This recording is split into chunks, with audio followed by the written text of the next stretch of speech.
buenos días a todos y a todas, bienvenidas, bienvenidos a la segunda jornada del Congreso Innova Educa 21.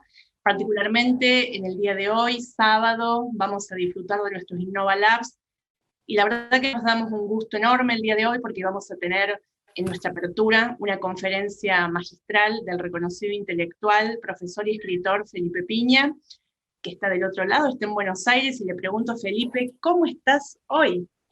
¿Qué tal? ¿Cómo les va? Un gusto, placer y muchas gracias por la invitación. Un honor estar acá. Bueno, vos sabés que tenemos a todo el público expectante de tu conferencia y ansiosos por escuchar toda esta historia que vos vas a contar, esta evolución de la educación. Así que dejamos en tus manos la conferencia y a disfrutarlo. Muchísimas gracias. Gracias a vos. Bueno, muy buenos días, bienvenidas, bienvenidos. Bueno, es una historia muy larga y muy apasionante que por supuesto está absolutamente vinculada con los contextos, ¿no? Con la evolución de la humanidad. Lo primero que quisiera decir, porque hay una mirada muy eurocéntrica sobre lo que significa educación, que toda cultura educa, no solamente las culturas que accedieron a la grafía, que accedieron a la escritura, educa, sino que toda cultura, aún las llamadas antiguamente, esto es un término muy atrasado, ¿no? De culturas primitivas, también educaban y siguen educando. Las culturas que están en el Amazonas, las culturas que tienen otro nivel de desarrollo, siempre midiendo el nivel de desarrollo con los parámetros occidentales, educan a sus hijos, enseñan. Es decir, la educación no es solamente la educación formal o la educación del libro, la educación de la palabra escrita. Esto es un detalle interesante porque si no hay un concepto muy discriminatorio de qué significa la educación, ¿no? Y por supuesto que las culturas previas a la escritura educaban, ¿no? Educaban a sus hijos, enseñaban valores, enseñaban aptitudes, seguramente vinculadas a actividades que tenían que ver con la caza, con la pesca, con la agricultura, con los roles que se asignaban, que ustedes saben que eran bastante fijos y que se fueron tornando más sólidos a lo largo de los siglos. Por ejemplo, el rol de la mujer o el rol del varón, ¿no? Que es un tema apasionante y discutible, afortunadamente discutible al día de hoy, pero que en esos momentos tenían una situación de división sexual del trabajo bastante clara, ¿no? Y por supuesto que la madre, por lo tanto, tenía un rol en la educación de sus hijos muy importante, ¿no? Es más, los padres abandonaban a sus hijos de alguna manera, por decirlo así, a la crianza, que siempre tiene algo de educativo. La crianza es una forma de educar también, ¿no? Y lo interesante es que la aparición de la escritura, que hoy sabemos que estamos hablando de unos 6.000, 7.000 años, en lo que es Asia anterior, en lo que hoy sería Irak, ¿no? Esa región tan convulsionada del mundo, que en ese momento era la cuna de la civilización, donde aparecen las primeras escrituras, los primeros códigos, y las primeras tablillas de escolares. Esto es muy interesante, tablillas de arcilla. Pero hay un detalle interesante que lo quiero plantear ahora como un concepto general. El poder se guardó para sí la educación durante prácticamente 5.800 años, ¿no? Es decir, una cosa es cuando se inventa la escritura y otra cosa es cuando se accede a la escritura, a la lectoescritura, que es un camino fundamental para el acceso a los bienes culturales, al mejoramiento de la calidad de vida y tantas cosas, ¿no? Realmente la difusión de la escritura es muy reciente, tiene apenas 200 años. De la lectoescritura me refiero a nivel masivo. 200 años y un poco menos también, vamos a ver, depende de dónde, ¿no es cierto? Pero yendo a la historia formal de la educación, que tiene por supuesto una fuerte impronta en la India, en China, para acceder a un mundo más cercano podríamos partir con los griegos, ¿no? Que fueron grandes maestros, y que la filosofía, que es una palabra hermosa, que quiere decir amor a la sabiduría, nace en Grecia, donde hay distintas escuelas y distintas formas de enseñar, ¿no? Es muy interesante la escuela socrática, que fue una de las primeras, la presocrática y la socrática, que plantea la tabla rasa, ¿no? Digamos, la idea de que el conocimiento hay que adquirirlo y hay que ponerlo en duda permanentemente, ¿no? El gran maestro Sócrates hablaba de la mayéutica, que tiene que ver con el parto, ¿no? Con extraer el conocimiento partiendo de la base que la gente puede tener conocimientos, no hay una subestimación del otro en absoluto, sino que cada uno puede saber cosas que ignora que las sabe. Por lo tanto, el planteo socrático era poner en duda todo y ir a la búsqueda de conceptos, no de ejemplos, sino conceptos, ¿no?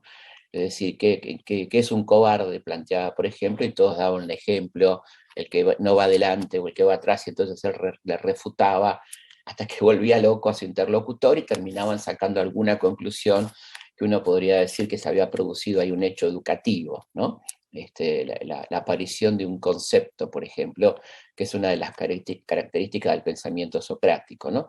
Una persona, bueno, evidentemente que ponía en jaque al poder en Grecia, que ustedes saben que termina condenado a beber la cicuta, supuestamente por corromper a la juventud, que no es exactamente lo que quizás están pensando, no se trataba de una corrupción sexual, sino por instalarle ideas que no eran las ideas del momento, ¿no?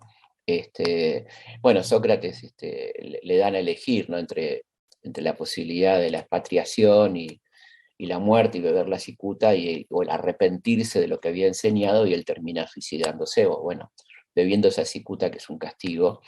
Pero esta escuela griega tiene distintas formas, depende de las ciudades, pero no vamos a entrar tanto en detalle porque nos faltan 2 milenios todavía, pero sí es interesante plantear que había una educación formal en Grecia que tenía al gimnasio y a la academia como modelos, el gimnasio que tenía que ver no solamente con la destreza física, como nos imaginamos, sino también con cierto desarrollo de algunas cualidades intelectuales, ¿no? Por supuesto que las mujeres estaban excluidas de esta educación, aún en aquella Grecia ateniense de la democracia, ¿no? La democracia ateniense no incluía ni a los extranjeros, ni a los esclavos, ni a las mujeres, ¿no? Que sin embargo, esto es un detalle muy interesante, se las ingeniaban para tener una presencia muy importante en la sociedad griega, como uno puede advertir en las grandes obras de la literatura griega, ¿no? Ahí tenemos a la Penélope, tenemos a las Lisístratas, ¿no? Esta mujer que hizo la primera huelga de amores de la historia, ¿no? Bueno, tantas mujeres poderosísimas, Antígona, ¿no? Que evidentemente la literatura la rescata más allá de la posibilidad de participar de una educación formal o no, lo cual también habla de que estas griegas, estas mujeres de Atenas, maravillosas mujeres de Atenas, eran autodidactas, ¿no? Se procuraban por sí mismas las formas de poder aprender, de poder crecer en este sentido, ¿no? Después, por supuesto, Platón es una de las personas, el principal discípulo de Sócrates, ¿no? Que sistematiza un poco el sistema educativo, que lo divide en edades, bastante aproximado al sistema educativo actual, a partir de los 6 años hasta los 12 años, un segundo ciclo de 12 a 18, que los romanos, que van a ser grandes herederos de los griegos y que van a tomar esta cultura como modelo, van a convertir en trivium y quatrivium, ¿no? Las 7 disciplinas, que sería casi una escuela primaria o una escuela secundaria. El trivium, como su nombre lo indica, habla de 3 disciplinas que son gramática, retórica y lógica, ¿no?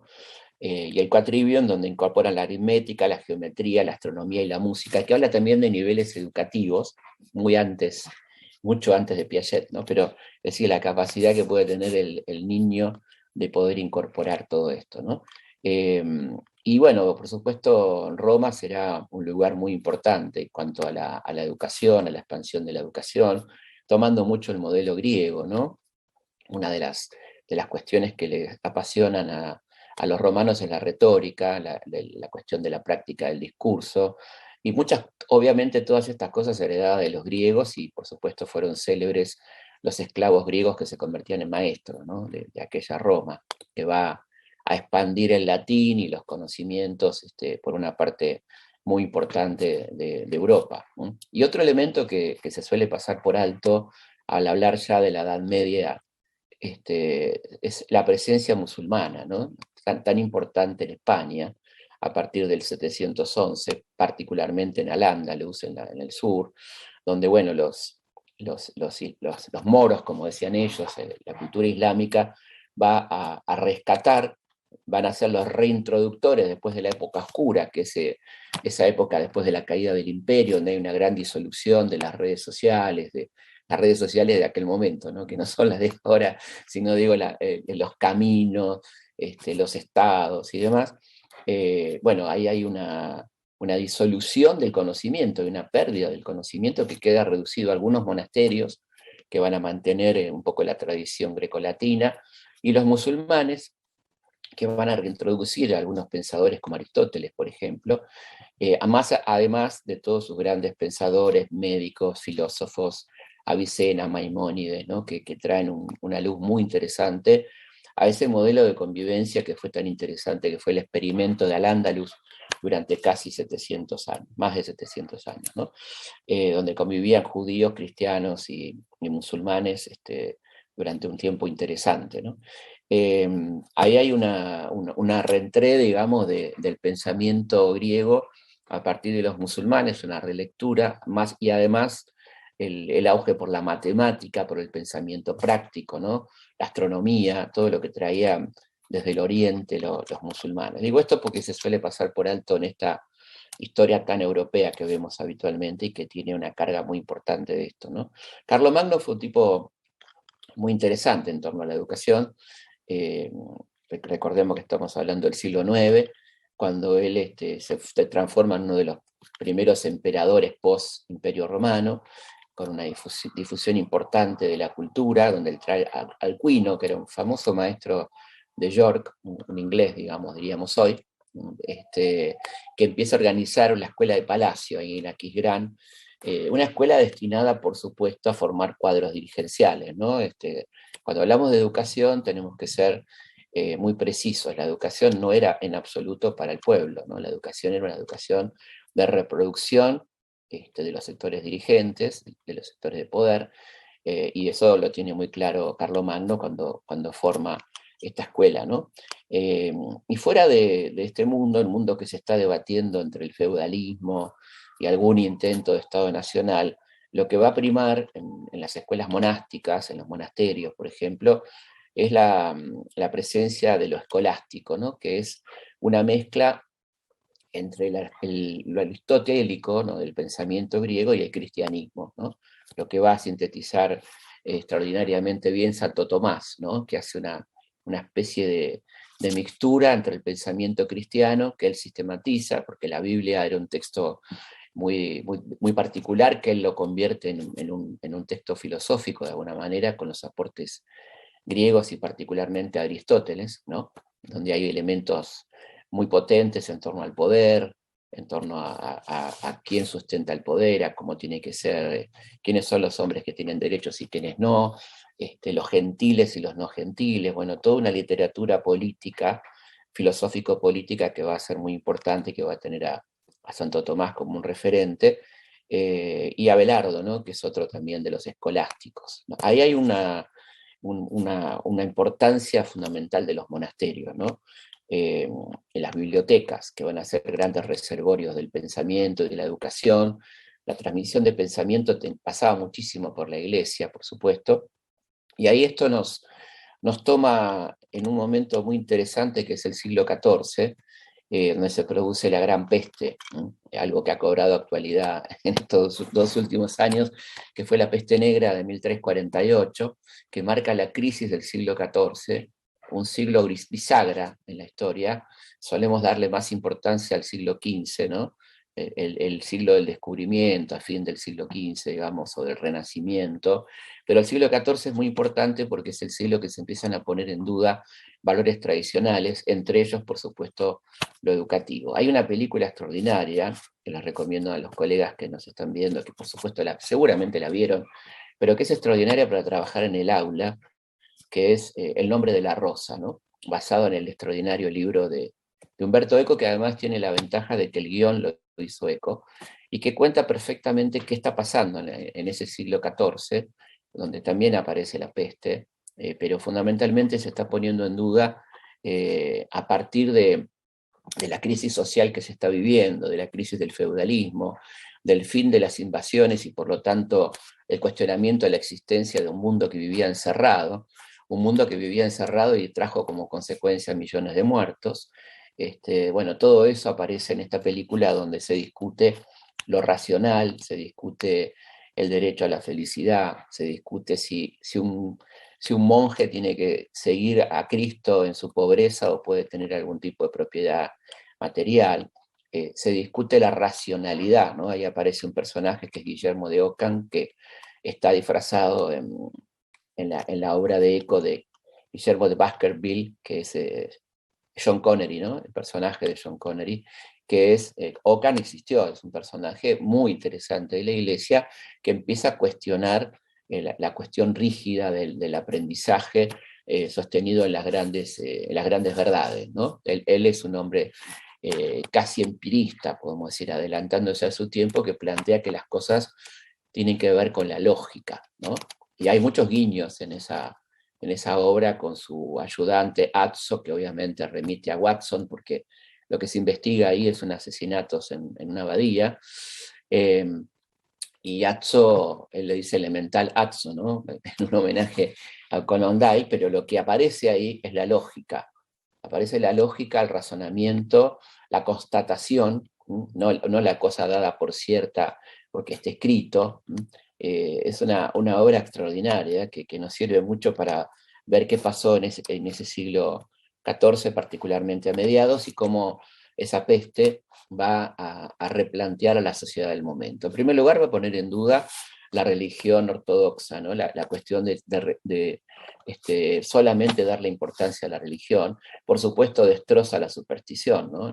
Toda superstición que se haya hecho durante la peste no sirvió para nada.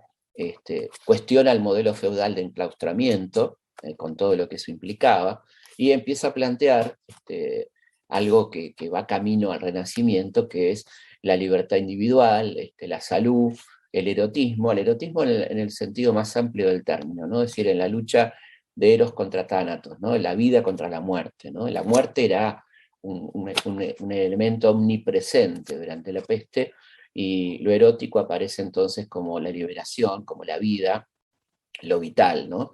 Que aparece ahí con el extraordinario libro de Boccaccio, el de Camerón, ¿no? Que es un libro de la peste, ¿no? Es el libro que cuenta la historia de 10 jóvenes y varones y 10 chicas que se van a pasar la cuarentena a una villa florentina con la única obligación de contar un cuento cada noche, ¿no?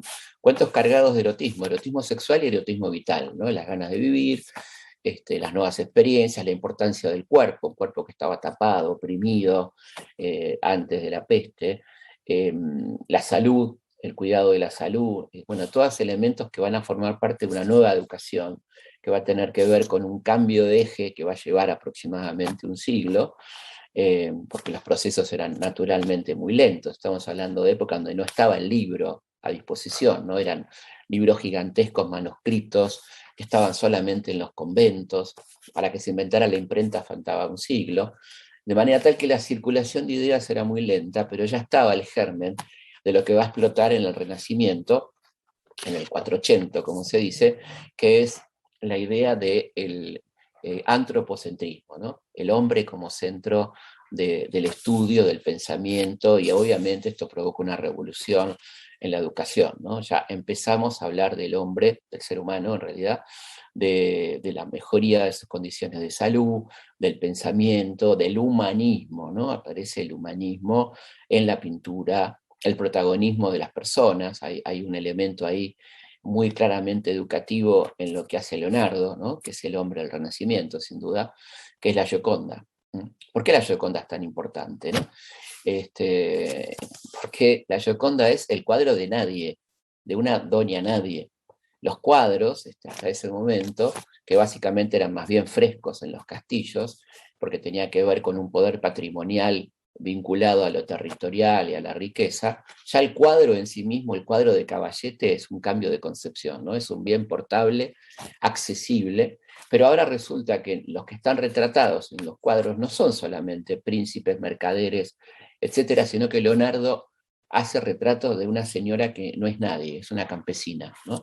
Y ahí evidentemente habla de todo este cambio de mentalidad que viene dado con el humanismo, ¿no? La idea de lo humano, la idea de la vida que hay que vivirla, que somos mortales, que por lo tanto hay que educar para la vida, para la salud, y evidentemente ahí van apareciendo cosas muy fuertes y muy interesantes. La Iglesia, que obviamente tiene un fuerte poder en la educación, ¿no? La educación está fundamentalmente basada en lo que tiene que ver con la Iglesia, y le aparece encima de todo esto, casi como un producto natural, la reforma, ¿no? La reforma de Lutero y de Calvino, que plantea una fuerte crítica al poder de la Iglesia, sobre todo a su poder económico, plantea la libre interpretación de la Biblia, y para esto sí se basa un invento que le viene bárbaro, que es la imprenta. Ya lo tenemos a Gutenberg ahí con los primeros libros. El primer libro, como ustedes saben, es la Biblia, y el que las personas accedan a la Vulgata, como se llamaba, la edición barata de la Biblia,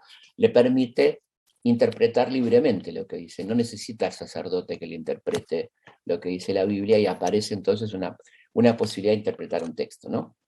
Y ahí aparece también la contrarreforma, y aparece una orden que va a tener que ver muchísimo con la educación, que son los jesuitas, ¿no?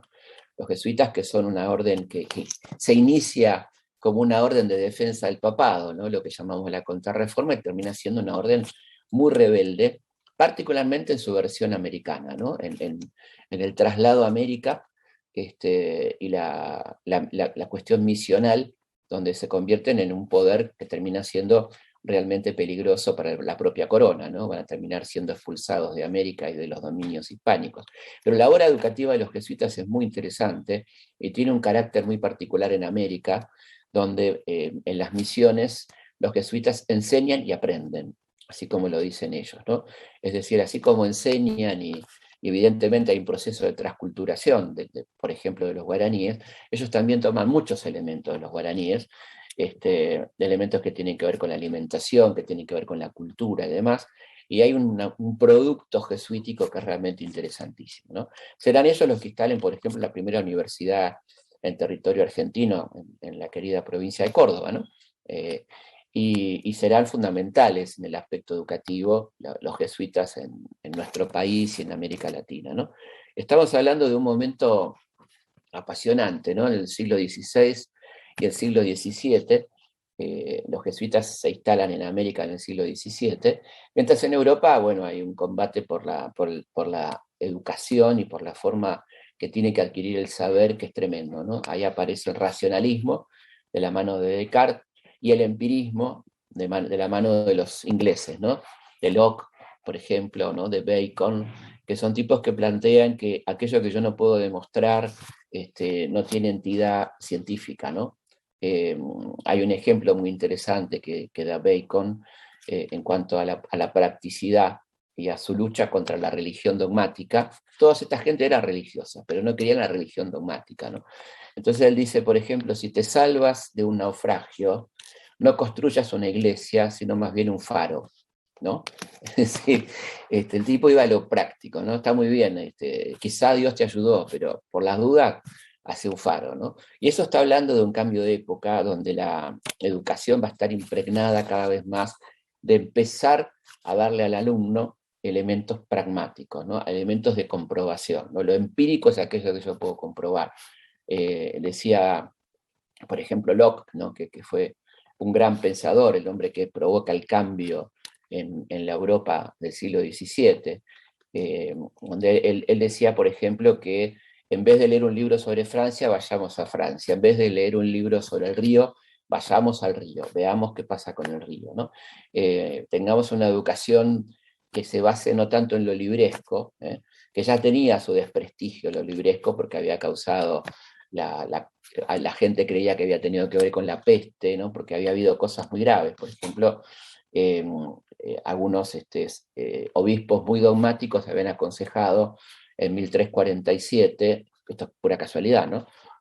Una gran matanza de gatos, porque decían que ahí estaba encarnado Lucifer. En el 48 vino la peste negra, cuyo vector era el piojo de la rata, y bueno, y la rata no tenía depredador, por ejemplo. Entonces eso creó una sensación de desprestigio de esa librería antigua, ¿no? De esa biblioteca antigua, que empieza a cambiar con estos pensadores del siglo XVII, donde hay un personaje que nosotros no solemos incluir dentro de la evolución del pensamiento y la educación, pero que es fundamental, que se llama William Shakespeare, ¿no? Que él, con su literatura, que coincide con el pensamiento de Locke y esta época, empieza a cuestionar a los reyes, ¿no? A estos intocables, aquellos que gobernaban por derecho divino, ¿no? Él los pone como seres más que humanos, algunos monstruosos, ¿no? Un Ricardo III, ¿no? o todos estos personajes, que habilita un poco a la literatura política. Es interesante porque la escritura de Shakespeare es bastante anterior, por lo menos un par de décadas anterior, a los escritos de Hobbes o de Locke, que son los escritores y los filósofos de la Revolución Inglesa del 1648, ¿no? Ahí, bueno, ahí tenemos ya un mundo convulsionado, un mundo que está cambiando, un mundo que dice que la educación tiene que ser más libre, que tiene que apuntar a la practicidad, a que el niño, y digo niño con toda la intención, porque las niñas están bastante excluidas de todo esto, aún en pensadores realmente muy interesantes y modernos como Juan Jacobo Rousseau, ¿no? que tiene ese manifiesto educativo que es el Emilio, que es un texto de 1762, donde él habla de que hay que tratar al niño no como un adulto en miniatura, sino como un niño, con todo lo que esto implica. Fíjense qué moderno, ¿no? Este concepto. Pero él dice que la educación tiene que ser para los varones, ¿no? A las mujeres no las incluye, más allá de su modernidad, ¿no? Cosa que es muy interesante porque ustedes saben que la Revolución Francesa, que bueno, que Rousseau es uno de los pensadores de la Revolución, ¿no? Rousseau, Voltaire, Montesquieu, ninguno de ellos llegó a ver la Revolución, pero la Revolución se basó mucho en este pensamiento. Es una revolución donde la mujer sigue siendo sojuzgada, a pesar de que esa revolución va a tener como símbolos a la mujer, la libertad, la justicia, son todas mujeres, ¿no? La república, pero eso no se traducía en el aumento de derechos de la mujer. De hecho, Olimpia de Gouges va, después de que se produce la Declaración de los Derechos del Hombre, ella presenta los 17 puntos de los derechos de las mujeres, planteando que las mujeres no tienen esos derechos, ¿no? Y cómo termina Olimpia, aún en ese París revolucionario, guillotinada, por pedir los derechos de las mujeres. Es decir, que aún faltaba mucho para que la mujer acceda, entre otras cosas, a la educación. Evidentemente la revolución hace un trabajo interesante de expansión de la educación, siempre con estas limitaciones, y es muy interesante saltar un poquito a la Argentina con un personaje que no podemos dejar de mencionar como pionero absoluto de la educación argentina, que se llamó Manuel Belgrano, ¿no? que justamente él vuelve al país en 1794, después de estudiar en Europa, y una de sus principales preocupaciones es la educación. Él escribía anualmente las memorias del consulado, donde planteaba cuestiones vinculadas a la educación, a la agricultura, al comercio, y tiene muchos artículos sobre educación. Y hay algo muy llamativo, es que para 1795, Manuel Belgrano redacta la primera ley de educación gratuita y obligatoria a cargo del Estado, ¿no? Por supuesto que el Estado español no le interesaba esto, pero fíjense que casi un siglo antes que Sarmiento, Belgrano, el que es el que redacta esta primera ley obligatoria, y con un detalle fundamental, incorporando fuertemente a la mujer al sistema educativo, ¿no? Él va más allá, él dice que no solamente las niñas deben ingresar a todos los niveles del sistema educativo, lo cual era verdaderamente un visionario porque no había nivel universitario todavía entre nosotros, eh, y dice además que la mujer debe aspirar a ser ella docente, que tiene todas las condiciones para hacerlo. Y da una serie de argumentos muy interesantes, donde dice que no hay nada que indique que la mujer es inferior al hombre. Este es un texto de 1795, ¿no? Es impresionante, ¿no? Y ustedes saben que Belgrano fue un enorme promotor de nuestra educación, una persona que entró a la gestión pública rico y se va pobre, y que en un momento recibe un premio extraordinario que son 40.000 pesos oro por las victorias de Salta y Tucumán, y las destina enteramente a la construcción de escuelas, ¿no? Pero no se queda con eso, sino que redacta los programas de estudio y los reglamentos de esas escuelas, que son interesantísimos, qué disciplinas incorpora, donde habla muy fuertemente de la practicidad y la educación elemental vinculada a lo práctico, ¿no? Así que es muy interesante mencionar al querido Manuel Belgrano en ese contexto, donde, por ejemplo, las niñas prácticamente no accedían a la educación, ¿no? Había en Buenos Aires, en las principales ciudades del país, colegios para niños, muy pocos, uno, dos, estamos hablando de principios del 19, y los padres tenían la opción de elegir si las niñas iban a aprender a sumar y restar, o a leer y escribir. Y es interesante cómo el censor, que pertenecía a la Inquisición, aconsejaba que las niñas no aprendan a leer y escribir, porque de esa manera, si aprendían a leer y escribir, podían escribir cartas de amor o leer libros prohibidos. Es muy interesante la mentalidad de un censor, ¿no? Uno podría pensar mil cosas antes de pensar en eso, pero el censor va directamente ahí. La revolución va a ser una tarea interesante en esto de la ampliación de las escuelas de niñas, de la ampliación de la educación, las famosas escuelas de la patria, ¿no? Que se van a ir extendiendo a partir de 1810. Y evidentemente esto también está en vinculación en el siglo XIX, con un gran educador que fue Pestalozzi, ¿no? Pestalozzi que fue el primero en hablar, bueno, un poco recogiendo el pensamiento más progresista a nivel educativo, que era esto de ir adaptando la enseñanza al nivel evolutivo del niño, ¿no? No ir más adelante de lo que el niño o la niña podía entender, respetando ese modelo, ese nivel de enseñanza y posibilidad de asimilación que tenía, ¿no? Pestalozzi fue un educador muy importante que fue muy tenido en cuenta y que fue clave para la etapa muy importante que se nos viene, que es la difusión de la educación a nivel masivo, que es una característica que se da fundamentalmente a fines del siglo XIX, ¿no? Donde esto tiene que ver con un fenómeno que es la consolidación de los estados nacionales, ¿no? Tenemos una idea un poco equivocada cuando hablamos de Europa, de que Italia existió siempre, que Alemania existió siempre, o que las repúblicas. Esto no es así, ¿no? Las repúblicas, Italia, Alemania, por ejemplo, se consolidan en la década del 70 como estados nacionales, ¿no? Eran principados, eran, bueno, conjuntos de cuestiones estatales diversas, y esa consolidación del Estado Nacional lleva a la necesidad de la consolidación del modelo de ciudadano también, que va a tener en la educación un puntal fundamental. Y es ahí donde la educación, que era el único medio que tenía un Estado para homogeneizar y para transmitir su pensamiento y sus valores, se torna fundamental.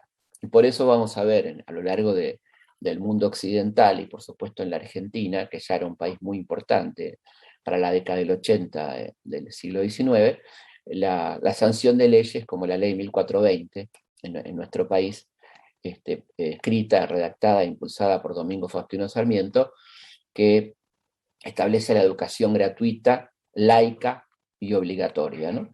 Que por supuesto significa una lucha muy grande en su momento contra la Iglesia. Fíjense ustedes que esta lucha termina con la ruptura de relaciones con el Vaticano durante la presidencia del general Roca, ¿no? Y bueno, y eso evidentemente tenía que ver con muchas cosas. En Argentina, además de la consolidación del Estado que se da en el 80, ¿no? La unidad nacional y la conformación de un nuevo Estado que llevó del 62, después de la unificación con Mitre, hasta la consolidación del Estado con Roca, muchísimo tiempo, ¿no? Toda esa etapa tan convulsionada, necesitaba por un lado la cohesión nacional a la que se le agregaba el fenómeno inmigratorio, ¿no? Esta verdadera Babel, que era Buenos Aires, como dice Alberdi, donde se hablaban todas las lenguas, había que conformar un ciudadano, transmitir valores, enseñar la lengua, las tradiciones nacionales, conformar un panteón nacional de ficciones guiadoras, como diría Kershaw, ¿no? La idea de ficciones en el sentido de mitos fundantes, ¿no? Que fueran guiando un poco a la gente en qué país teníamos, qué éramos, qué queríamos ser y demás. En este sentido, la educación jugó un rol fundamental a partir de ese momento, ¿no? Y hay un detalle muy interesante que lo señalan muchos autores, ¿no?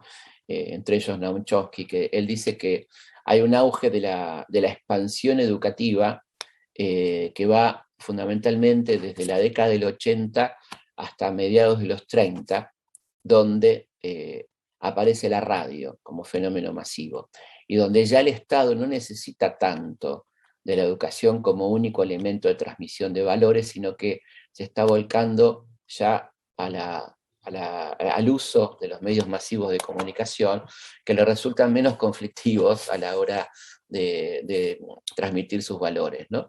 Es decir, ahí vemos como en la década del 30, que es una década de depresión, de grandes problemas económicos y sociales en el mundo y en América Latina en particular, hay una baja del presupuesto educativo, hay una baja de la extensión de la matrícula, que tienen que ver con que el poder real se da cuenta que ya tiene otros métodos para educar o para transmitir sus valores que no necesariamente pasa por la escuela, ¿no? Ahí hay un momento que me parece muy interesante en torno a qué significa la transmisión de valores a través de la escuela, ¿no? Para ir redondeando, hay bueno, la aparición de un pensador muy importante que es Piaget, ¿no? que va a marcar un poco la pedagogía en las décadas del 40, 50 y 60, hoy ya un poco pasado de moda, por supuesto, a lo que asistimos hoy yo creo que es un momento muy interesante de la educación, donde estamos hablando de una ecoeducación, de una educación general, donde entra todo, ¿no? Donde la educación no puede ser solamente libresca, donde ya no es libresca, donde lo experimental es fundamental, donde entendemos que estamos formando ciudadanos, ¿no? Una palabra que a los argentinos nos cuesta un poco, ¿no? La palabra ciudadano, y es una palabra hermosa, ciudadano, ciudadana, ¿no? Tiene que ver con que uno es un portador de derechos, ¿no? De derechos y por supuesto obligaciones.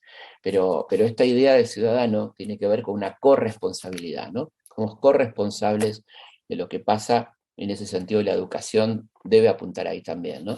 Y yo creo que obviamente estamos viviendo un poco a la fuerza en estos últimos 2 años, unos cambios profundos que hablan también de la crisis del aula tradicional, ¿no? Que era previa a la pandemia, sin ninguna duda, ¿no? La crisis del aula en el sentido del modelo unidireccional. El profesor enseña, el alumno aprende, con frases muy desgraciadas y muy poco felices, como es un razonamiento infantil, hasta un niño lo puede entender, ¿no? Bueno, que son barbaridades que repetimos y que de ninguna manera es así. Primero porque un razonamiento infantil es un razonamiento interesantísimo, ¿no? Hay que prestar atención al razonamiento infantil. Si nosotros queremos decir que es una tontería, digamos una tontería, pero no digamos un razonamiento infantil, porque los chicos, más particularmente los chicos los de la segunda década del siglo XXI, tienen una capacidad de comprensión, una capacidad de abstracción enorme, y que de ninguna manera hay que minimizar, ¿no? Y la otra frase es, le llenan la cabeza, ¿no? Que tiene que ver con una idea de que el alumno es un elemento que tiene el cerebro vacío, ¿no? Que no tiene nada para decir. Y yo creo que una de las cosas interesantes que ya vienen pasando hace por lo menos 10 años es la crisis de ese modelo unidireccional, donde la clase, si no hay un ida y vuelta, no es una clase. Nadie se banca hoy en día un modelo puramente expositivo, ¿no? Es imposible una clase meramente expositiva. Y ahora le agregamos la educación a distancia, que es un fenómeno viejo, pero que se hizo imprescindible a causa de la pandemia, ¿no? Con todo lo que esto implica, que también pone ahí algunas posibilidades muy interesantes, ¿no? Yo creo que es una posibilidad enorme de democratizar la enseñanza para ir por el lado positivo, ¿no? Por supuesto que nada reemplaza la presencialidad, el docente, no estoy yendo por ahí. Digo, la democratización en cuanto al acceso de gente a la que le costaría llegar a una universidad por cuestiones geográficas, porque vive en un pueblo, porque vive alejado de los centros de poder y educativos. La posibilidad de, hasta físicamente, visualmente, cuando uno ve un Zoom educativo, de tener las caras de toda la gente y la posibilidad de levantar la mano y la participación que tiene hoy en día la comunicación llamada virtual, ¿no? Yo creo que es un elemento muy interesante a tener en cuenta que llegó para quedarse, y que puede ser una enorme utilidad a la hora de democratizar la enseñanza, ¿no? Que era un poco el objetivo de esta gente de la que venimos hablando, de todas estas personas que se fueron dando cuenta de la importancia de la educación, ¿no? Y yo creo que hemos avanzado mucho, todavía nos falta mucho, por supuesto, pero es una historia muy interesante la de la educación y sobre todo con este concepto de una educación amplia, ¿no? Que en algún momento se habló en los años 70, fíjense hace cuántos años, y sonaba como muy moderno, de la educación permanente, ¿no? ¿Qué quiere decir educación permanente? Bueno, que la verdad que todo educa, ¿no? Un medio de educación educa positivo o negativamente, no importa, pero es una forma o es un medio excelente para educarnos, ¿no?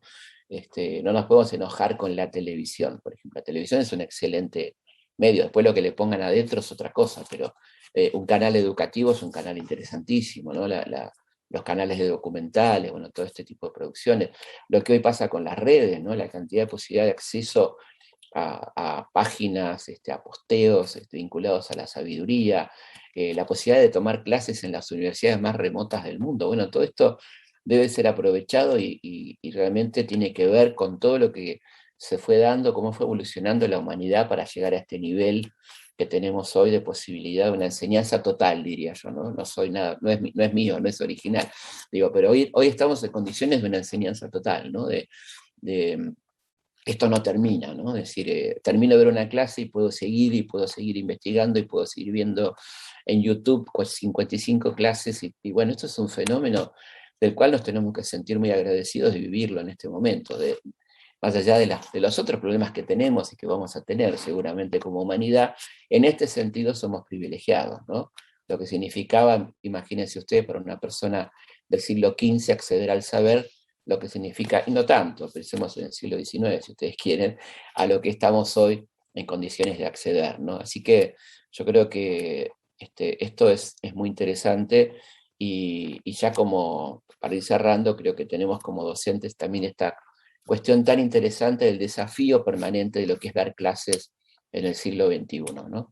Ya en la segunda década del siglo XXI, qué significa para nosotros, y teniendo en claro que la clase tradicional ha muerto, ¿no? Ya tiene sepultura hace bastante tiempo, ¿no? Yo creo que esta cuestión de claramente, como decía Dewey, ¿no? De pensar en el alumno a la hora de hacer la clase y no en nosotros, que parece una obviedad, pero no fue tan así durante mucho tiempo, ¿no?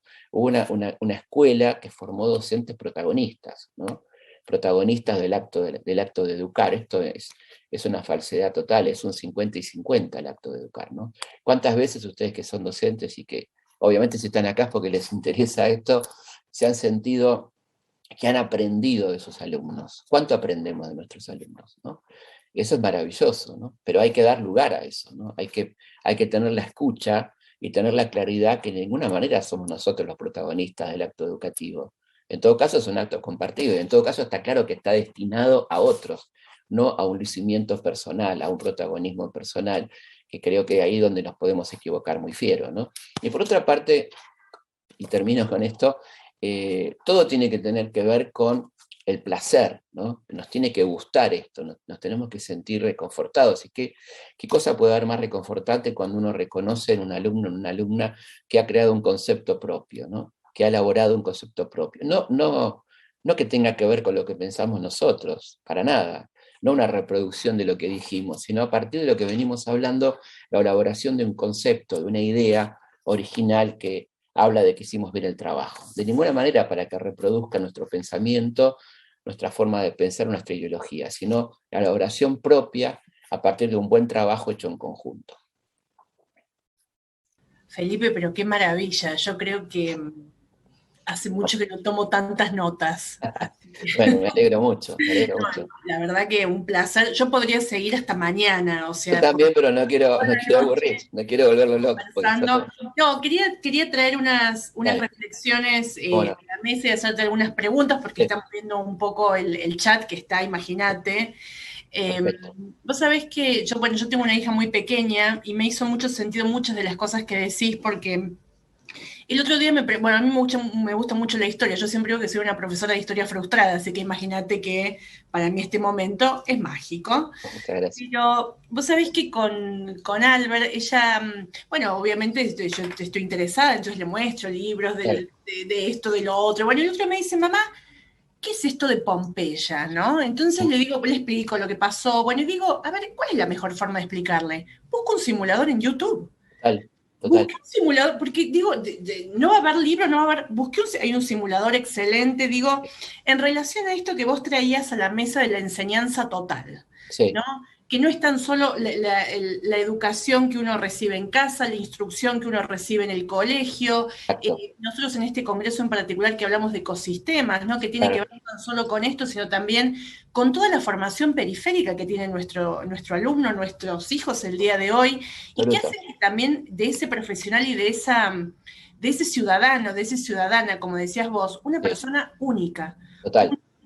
un profesional único. Y Ujú. en este sentido te hago dos preguntas que Bueno, aquí estábamos leyendo. Una, vos hablaste de la peste, hablaste Sí, de la peste negra sí, en aquel momento histórico. Bueno, ahora nosotros estamos atravesando un momento, de bueno, peste. crítico en este sentido. Y querías llamarnos en realidad, ¿no? Llamarnos a todos a la reflexión sobre cómo imaginas la educación del futuro. Del Bueno, yo futuro creo que 20, 30 años, ¿no? No, no del futuro inmediato. Creo que hiciste muy buenas interpretaciones y relaciones vinculadas a la ecoeducación, o sea, hay mucho de esto que me parece interesante, pero digo del futuro. ¿Qué te Bueno, yo creo imaginas? que es esto, un poco lo que vos decías, ¿no? Tenemos las herramientas a mano que son extraordinarias, que tenemos que lograr que lleguen a todos y a todas, ¿no? Y que no queden en la gente que tiene acceso a algo. Y afortunadamente cada vez más las escuelas tienen conectividad, las escuelas tienen cómo poder manejarse por Internet. Y creo que las redes que hoy en día Internet es un elemento esencial y yo diría imprescindible para la educación, ¿no? De ninguna manera esto va contra el libro. El libro es un artefacto que yo creo que no va a desaparecer nunca y que es maravilloso, pero evidentemente hay cosas que como bien hiciste vos con tu hija, son irreemplazables. Si vos tenés la posibilidad de ver qué pasó en Pompeya y verlo en tiempo real, ¿Qué te no hay parece? ningún libro te lo va a contar de esa manera, ¿no? Después sí, por supuesto, está muy bueno leer y ampliar sobre el tema. Pero yo creo que la cosa pasa por incrementar el concepto de deseo en la educación, ¿no? Yo creo que uno tiene que ser deseante a la hora de dar clase y lograr el deseo en los que están escuchando, que por supuesto hay ahí un código de obligación, la escuela es obligatoria, no todo el mundo va porque le gusta, puede tener un mal día, puede tener un buen día, nosotros también, pero yo creo que la cosa es que esto que estamos haciendo sirve, ¿no? Que nos sirve, no solamente especulativamente, que de acá esto lo voy a monetizar, sino en cuanto a tu formación, ¿no? A lo que significa el aprendizaje, la posibilidad de reflexionar, la posibilidad de pensar, ¿no? Aquella gente que solamente le importa el negocio, bueno, no hay mejor negocio que pensar, ¿no? La posibilidad de aprender a pensar. Y yo creo que eso es fundamental. Yo creo que vamos a una escuela mucho más real en un sentido. Curiosamente a través de la virtualidad, pero más real, más conectada con la realidad. Ya ningún chico, ninguna chica se banca algo que esté tan lejos de la realidad, ¿no? Algo que esté tan separado.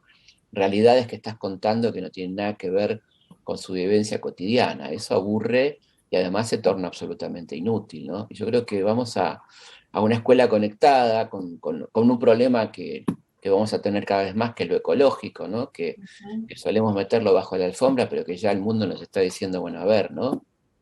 Ojo que si no va a quedar poco, ¿no? Y yo creo que ese tipo de cosas no pueden estar ausentes de cualquier Totalmente. tipo de relato y cualquier tipo de conocimiento, ¿no?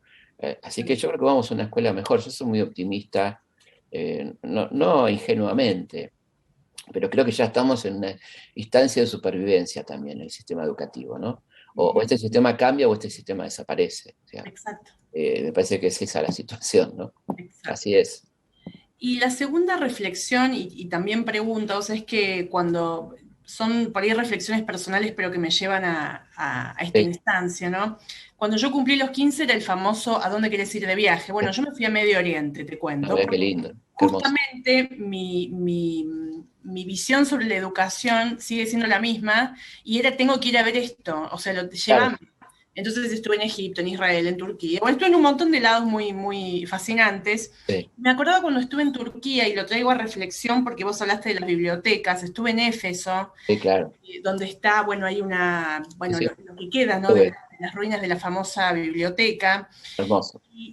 Sí, un lugar maravilloso. Y recordaba en este momento también, haciendo un paralelismo con esto de hoy día, bibliotecas, digamos, más allá de las físicas, por supuesto que están las virtuales. Sí, También lo hacía en conexión con esto que vos contabas en la década del 30, bueno, entre este espacio donde aparece la radio y hoy en claro, día, bueno, tenemos internet, bueno, ya desde hace muchos años, pero digo, donde todas estas cuestiones que en algún momento histórico marcaron determinados hitos y sí. ya luego ya no podemos volver hacia atrás.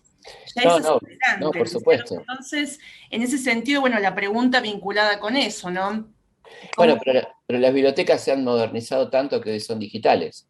claro, Entonces resulta fascinante entrar a una biblioteca digital y encontrarte con lo que quieras, ya no tenés límite, ¿no? Entrás qué sé yo, a la biblioteca Cervantes virtual y tenés no Tal sé, cual.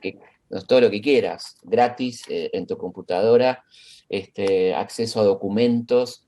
Hay una democratización muy importante. Un investigador tenía que ser rico antes. Si querías investigar, suponete, siendo argentino, investigar la Edad Media Europea, tenías que viajar a Europa. Hoy no hace falta, ¿no? No, para nada. Tal cual. Y Entonces, me parece que eso es clave. Lo que vos dijiste respecto de la democratización, yo estoy totalmente de acuerdo y creo que es uno de los elementos claves por los cuales siempre uno brega trabajando en la educación, ¿no es cierto?